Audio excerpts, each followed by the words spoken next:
नमस्कार, prime time के आज के इस अंक में आपका स्वागत है। मैं हूं कीर्ति सलाथिया और आप देख रहे हैं the fourth one India.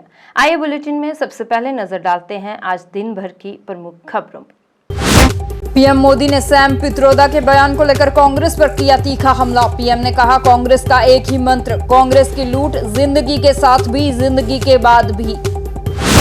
Sam Pitroda के विरासत टैक्स वाले बयान से कांग्रेस ने झाड़ा पल्ला। जयराम बोले, यह पार्टी का विचार नहीं, पीएम मोदी ध्यान बटाने की कर रहे कोशिश। बांदीपुरा के रेंजी जंगलों में आतंकवादियों और सुरक्षा बलों के बीच हुई गोलीबारी में सुरक्षा बलों के 2 जवान घायल। सुरक्षा बलों ने की इलाके की घेराबंदी।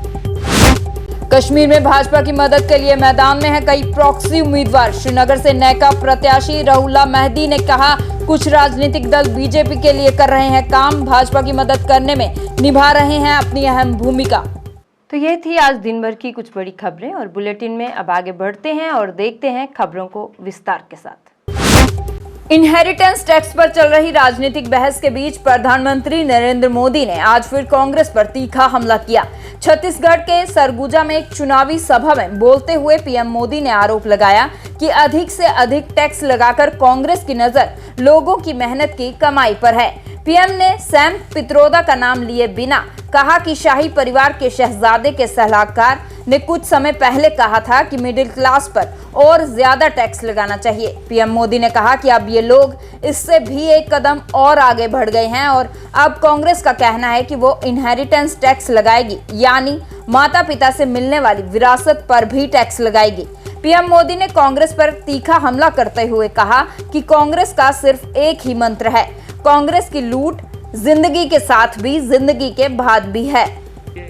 जिन्होंने पब्लिकली कहा है, अब ये लोग उससे भी एक कदम आगे चले गए हैं।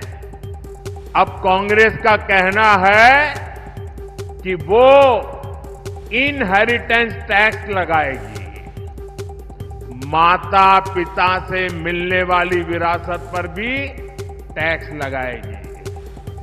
आप जो अपनी मेहनत से संपत्ति जुटाते हैं, वो आपके बच्चों को नहीं मिलेगी, बल्कि कांग्रेस सरकार का पंजा उसे भी आपसे छीन लेगा। यानी कांग्रेस का मंत्र है कांग्रेस की लूट, कांग्रेस का मंत्र है कांग्रेस की लूट, जिंदगी के साथ भी और जिंदगी के बाद भी। जब तक आप जीवित रहेंगे, कांग्रेस आपको ज्यादा टैक्स से मारेगी, और जब आप जीवित नहीं रहेंगे तो आप पर इनहेरिटेंस टैक्स का बोझ लाद देगी। जिन लोगों ने पूरी कांग्रेस पार्टी पैतृक संपत्ति मानकर अपने बच्चों को दे दी, वो लोग नहीं चाहते कि एक सामान्य भारतीय अपने बच्चों को अपनी संपत्ति दे। भाइयों बहनों, हमारा देश संस्कारों से, संस्कृति से उपभोक्तावादी देश नहीं है। हम संचय करने में विश्वास करते हैं, संवर्धन करने में विश्वास करते हैं, संरक्षित करने में विश्वास करते हैं। आज अगर हमारी प्रकृति बची है, पर्यावरण बचा है, तो हमारे इन संस्कारों के कारण बचा है। हमारे यहां घर में बूढ़े माँ बाप होंगे, दादा दादी होंगे, उनके पास एक छोटा सा भी गहना होगा ना, अच्छी एक आध चीज होगी तो संभाल करके रखेगी, खुद भी पहनेगी नहीं। क्यों? वो सोचती है मेरी पोती की जब शादी होगी तो मैं उसको दूंगी, मेरी नाती की जब शादी होगी तो मैं इसको दूंगी। यानी तीन पीढ़ी का सोच करके वो खुद अपना हक भी नहीं भोगती, वो बचा के रखती है ताकि अपने नाते नाती को भी दे सके। ये मेरे देश का स्वभाव है। मेरे देश के लोग कर्ज कर करके जिंदगी जीने के शौकीन लोग नहीं हैं।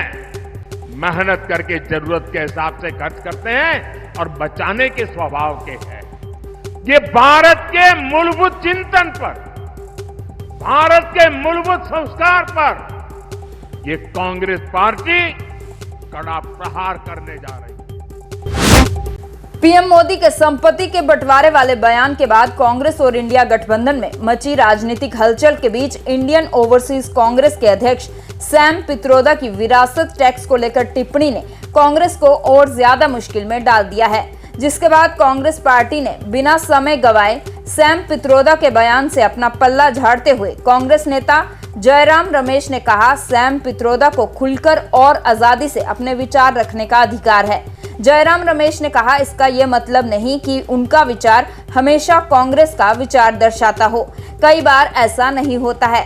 उनके बयान को इस वक्त सनसनीखेज बनाकर चलाना और इसे परिप्रेक्ष्य से बाहर ले जाना पीएम मोदी के दुर्भावनापूर्ण चुनावी अभियान से ध्यान भटकाने की कोशिश है। गौरतलब है कि इंडियन ओवरसीज कांग्रेस के अध्यक्ष सैम पित्रोदा ने पीएम मोदी के संपत्ति के बंटवारे वाले बयान के बाद विरासत टैक्स को लेकर टिप्पणी ने भारत की राजनीति में हलचल मचा दी है। सैम पित्रोदा जाने माने व्यक्ति हैं और लाखों लोग दुनिया भर में उनको अपना गुरु, मित्र, मार्गदर्शक मानते हैं। मैं भी उनको कई साल से उनके साथ में काम कर चुका हूं। वो भारतीय राष्ट्रीय ओवरसीज नेशनल कांग्रेस के अध्यक्ष भी हैं। कई मुद्दों पर वो अपना विचार खुलकर रखते हैं। जो मुद्दे वो उचित समझते हैं, जो महत्वपूर्ण समझते हैं, वो उन पर अपनी राय देते हैं। पर इसका माने ये नहीं है कि ये जो राय उनकी राय है ये भारतीय राष्ट्रीय कांग्रेस की राय है। अक्सर ऐसा होता है कि उनके विचार और भारतीय राष्ट्रीय कांग्रेस के विचार मिलते नहीं है। अभी अभी जो इनहेरिटेंस टैक्स को लेकर उन्होंने कुछ टिप्पणियां की है, वो हमारी भारतीय राष्ट्रीय कांग्रेस की पोजीशन नहीं है। मैं साफ कर देना चाहता हूं, यह सनसनीखेज रूप दिया जा रहा है प्रधानमंत्री और उनके सलाहकारों के द्वारा, क्योंकि ध्यान हटाने के लिए प्रधानमंत्री चिंतित हैं, बौखलाए हुए हैं। वो हमारे न्याय पत्र को एक सांप्रदायिक रंग देते आ रहे हैं और ऐसे टिप्पणियों को लेकर बेमतलब के इल्जाम लगा रहे हैं कांग्रेस पर। ये एक जानबूझकर उनकी रणनीति है, क्योंकि उनका हारना तय हो गया है। वो जानते हैं उनको बहुमत मिलने वाली नहीं है। पहले चरण में उनका प्रदर्शन दक्षिण में साफ और उत्तर में हाफ हो गया है और यही अगले चरणों में भी दोहराया जाएगा। तो ये सब असली मुद्दों से ध्यान हटाने के लिए किया जा रहा है। उत्तरी कश्मीर के बांदीपुरा जिले के रेंजी जंगलों में आज सुबह आतंकवादियों और सुरक्षा बलों के बीच हुई गोलीबारी में 2 सैनिक घायल हो गए। कश्मीर जोन पुलिस ने अपने सोशल मीडिया प्लेटफॉर्म एक्स पर मुठभेड़ की जानकारी साझा की। मिली जानकारी के अनुसार जिले के अरगाम इलाके के रंजी के जंगली इलाकों में आतंकियों की मौजूदगी का पता चला है, जिसके बाद सुरक्षा बलों ने आतंकियों की तलाश में अभियान चलाया था, जिसके बाद घने जंगलों में सुरक्षा बलों और आतंकियों के बीच सुबह मुठभेड़ हुई। इस मुठभेड़ के दौरान प्रारंभिक गोलीबारी में सुरक्षा बलों के 2 जवान घायल हुए हैं और उन्हें उपचार के लिए अस्पताल ले जाया गया। यहाँ उनकी हालत खतरे से बाहर बताई जा रही है। आपको बता दें कि जिस जगह पर मुठभेड़ चल रही है वह इलाका ऊंचे पहाड़ और घने जंगलों से घिरा हुआ है। पुलिस, एसओजी, सेना, सीआरपीएफ के जवानों ने इलाके की घेराबंदी कर ली है और आसपास के इलाकों को खंगाला जा रहा है। आतंकियों की तलाश के लिए हेलीकॉप्टरों, स्निफर डॉग्स और ड्रोन की भी मदद ली जा रही है और आतंकियों की तलाश के लिए ऑपरेशन जारी है।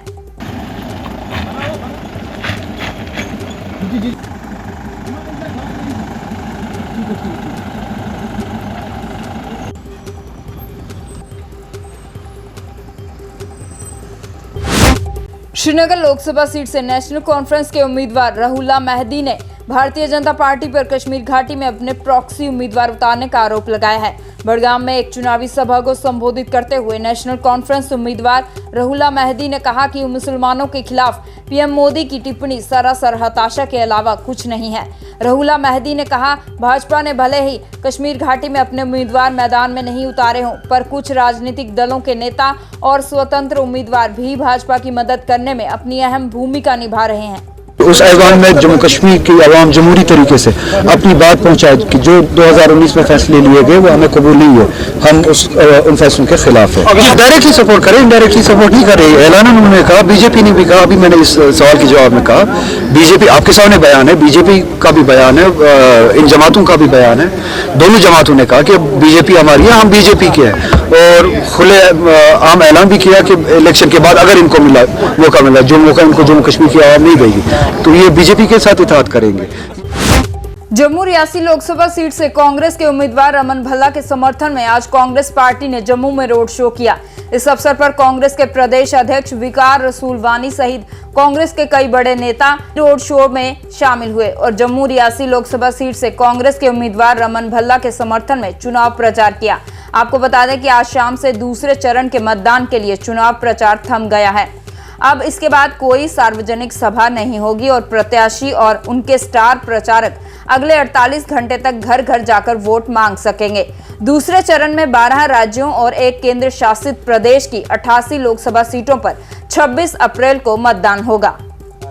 के प्रोविजंस हैं वो मैंने ऑर्डर कर दिया है, शाम 6 बजे से चालू हो जाएंगे, जिसमें 5 या 5 से अधिक लोगों की गैदरिंग पे बैन कर दिया गया है। ठीक है, और दूसरा चीज़ क्या है कि किसी भी प्रकार का लाउड स्पीकर वगैरह का प्रयोग नहीं किया जाएगा। कैंपेनिंग वगैरह बंद हो जाएगी शाम को 6 बजे से, और अगर कोई वायलेशन होता है तो इसमें तत्काल जो है वो एक्शन ले लिया जाएगा।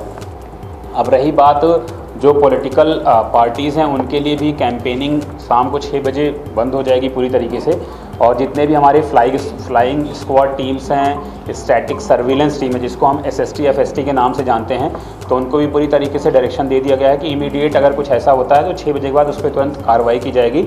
और जो हमारी कैंपेनिंग है वो डोर टू डोर कैंपेनिंग कर सकते हैं, बट उस पर भी पूरा देख रेख रहेगी, मतलब जितनी भी हमारी टीम्स हैं कोई गड़बड़ ना हो कैंपेन। तो लोगों से अपील करूंगा, हर वोटर से अपील करूंगा कि वो वोट डालने जरूर आएँ। 7 से 6 11 घंटे का टाइम रहेगा, हर कोई आए और जितना मतलब आपके लिए फैसिलिटी उतना किया गया है।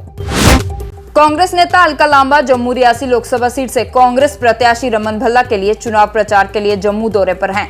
जम्मू के रेडिसन ब्लू होटल में एक पब्लिक मीटिंग को संबोधित करते हुए अलका लांबा ने केंद्र की भाजपा सरकार पर हमला करते हुए प्रधानमंत्री नरेंद्र मोदी पर मंगलसूत्र वाला बयान देकर लोगों का ध्यान बेरोजगारी और महंगाई जैसे मुद्दों से भटकाने का आरोप लगाया। अलका लांबा ने कहा कि भारतीय जनता पार्टी अपनी हार के डर से वोटों का ध्रुवीकरण करने के लिए इस तरह के मुद्दों को भटका रही है। को लेना है तो चाइनीज युआन में लीजिए, और सच्चाई ये है कि भारत की सरकार, हमारे विदेश मंत्री से पूछिए सच है या नहीं कि आप चाइनीज युआन में रशिया से तेल खरीदने पर उचित दाम पर आज अंतर्राष्ट्रीय बाजार में तेल की कीमतें गिरी हुई हैं, उसका फायदा क्या आम आदमी को मिल रहा है? पेट्रोल डीजल के दाम कम हुए। तो ये सब बातें करना, यूपीए मनमोहन सिंह, बहुत मनमोहन सिंह जी को आपने बदनाम किया है, आज भी वो मनमोहन सिंह जी हमारे बीच में हैं, और जो उन्होंने एक मजबूत नींव देश को दी है वो शायद प्रधानमंत्री जी आप उसको खोखला करने का ही आपने काम किया। आप बहुत अच्छे स्पोक्सपर्सन हैं। जम्मू कश्मीर अपनी पार्टी के अनंतनाग राजौरी लोकसभा सीट से उम्मीदवार जफर इकबाल मनहास ने आज जम्मू में विस्थापित कश्मीरी पंडित समुदाय के साथ बैठक की। इस अवसर पर अपनी पार्टी के नेता और अनंतनाग राजौरी लोकसभा सीट से उम्मीदवार जफर इकबाल मनहास ने कहा कि अपनी पार्टी कश्मीरी पंडितों के मुद्दों को हल करने के लिए प्रतिबद्ध है। जफर इकबाल मनहास ने कहा कि उन्होंने कश्मीरी पंडितों से लोकसभा चुनावों में बढ़ चढ़कर भाग लेने की अपील करते हुए उन्हें जम्मू कश्मीर अपनी पार्टी का समर्थन करने का भी आग्रह किया है, ताकि जम्मू कश्मीर में अमन शांति के लिए जारी प्रयासों में सफलता मिल सके। और लेकिन जब अमल की दुनिया आई तो उनका जो करैक्टर, जो उनका किरदार रहा है, इस बारे में जो उनका काम रहा है वो उनके सामने है।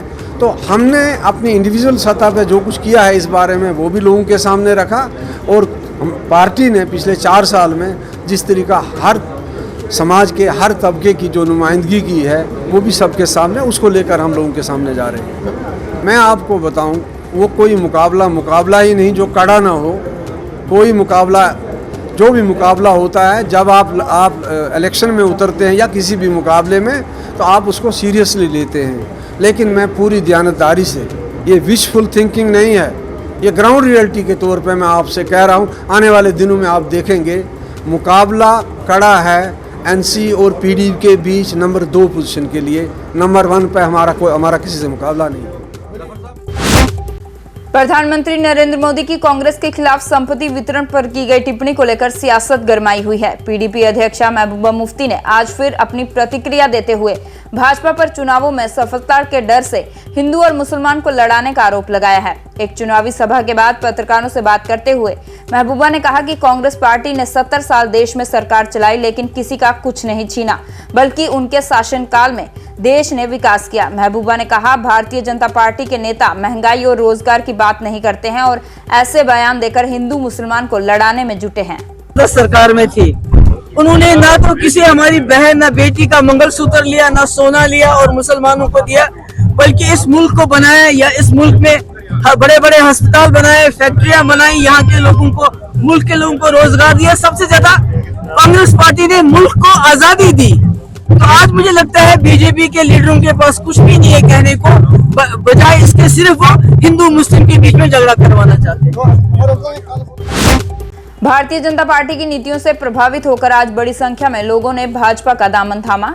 भारतीय जनता पार्टी के प्रदेश कार्यालय जम्मू में कविंद्र गुप्ता, प्रदेश उपाध्यक्ष युद्धवीर सेठी की मौजूदगी में भाजपा में शामिल हुए लोगों का भाजपा नेता कविंद्र गुप्ता, युद्धवीर सेठी और जिलाध्यक्ष प्रमोद कपाही ने स्वागत किया। इस अवसर पर कविंद्र गुप्ता ने कहा कि प्रधानमंत्री नरेंद्र मोदी की नीतियों से प्रभावित होकर लोग भाजपा में शामिल हो रहे हैं। उन्होंने कहा कि आगामी लोकसभा चुनावों में भाजपा को प्रचंड जीत हासिल होगी और फिर एक बार पीएम मोदी के नेतृत्व में एनडीए की सरकार बनेगी। देश के लिए खुद लूट ये साफ जाहिर होती है कि इनके इरादे ठीक नहीं हैं। कुल मिलाकर के बहुत से ऐसे पॉइंट्स हैं इन्होंने कांग्रेस ने अपने मैनिफेस्टो 2024 में रखे थे। इनके इरादों को समझना चाहिए और जवाहरलाल नेहरू और इंदिरा गांधी ने भी इस प्रकार के कानून बना करके किसी विशेष धर्म को फायदे दिए थे। मैं आपके माध्यम से केवल यही कहना चाहता हूं, अब क्या देश कांग्रेस की नीतियों पर चलेगा? सबका साथ, सबका विकास, सबका विश्वास और सबका प्रयास जो भारतीय जनता पार्टी का नारा है, हमने कहा नहीं है, हमने करके दिखाया है। और कांग्रेस के इन गलत इरादों को कहीं ना कहीं मैं प्रेस के माध्यम से इसलिए कह रहा हूं कि रोकने की जरूरत है। आपके माध्यम से जो लोगों के बीच में बात जाएगी तो स्वाभाविक बात है कि देश का आम जनमानस उस चीज को समझेगा।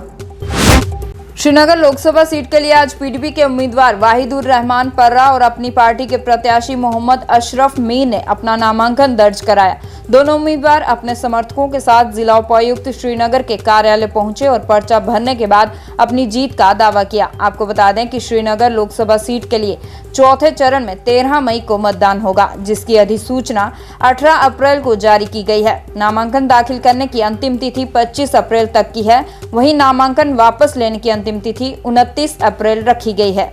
जवाब देगी इंशाअल्लाह रहमान, जवाब देगी। कौन किसके साथ है, कौन आवाम के साथ खड़ा रहा, कौन बीजेपी के साथ है, वो कश्मीर की आवाम इलेक्शन के दिन जवाब देगी इंशाअल्लाह। हमें उम्मीद है वो अलायंस है, उनके साथ काफी लोग है, हमारे साथ लोग है, हमारे अलायंस के साथ कोशिश करें स्टांस है उसको देखकर कश्मीर अपनी पार्टी बुखारी साहब कदम बढ़ाओ, हम तुम्हारे साथ हैं, बुखारी साहब कदम बढ़ाओ, हम तुम्हारे साथ। पार्लियामेंट्री सीट का पार्लियामेंट्री सीट का सीट का पार्लियामेंट्री सीट का पार्लियामेंट्री सीट का पार्लियामेंट्री सीट का।